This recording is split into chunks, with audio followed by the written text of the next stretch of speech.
పొద్దున్నే సన్‌రైజ్ చూద్దామని దేవరకొండ ఎక్కితే కొండ మీద ఉన్న కోతులు కాస్త మా మీద ఎక్కేసేసినాయి.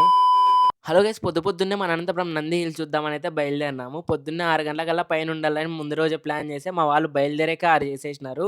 సర్లే ఎలాగో లేట్ అయిపోయింది కదా! డైరెక్ట్ పైనకి బండి మీదే పోదామని అక్కడికెళ్తే తీరా అక్కడికెళ్లి చూస్తే గేట్ క్లోజ్ చేసేసినారు. 10 నిమిషాలు ఉండండి బాబు గేట్ ఓపెన్ చేస్తామన్నాడు. అదే 10 నిమిషాల్లో మేము పైనకి ఎక్కేసామని ఉరకడం స్టార్ట్ చేశా ఎంతో కాన్ఫిడెన్స్‌తో. Few moments later.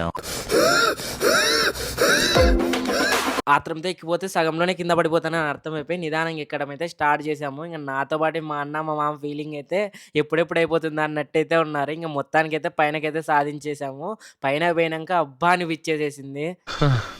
తిరుపతిలో వెంకటేశ్వర స్వామి చూసినప్పుడు కూడా ఇంత ఆనందం కలగలేదురా. పైనుంచి చూసే వ్యూ అయితే చాలా బాగుంది. ఇంకా కొంచెం ముందుగా వచ్చింటే ఇంకా కొంచెం మంచి వ్యూ దొరికేదనిపించింది. మేము వెళ్ళాకైతే చాలా లేట్ అయింది.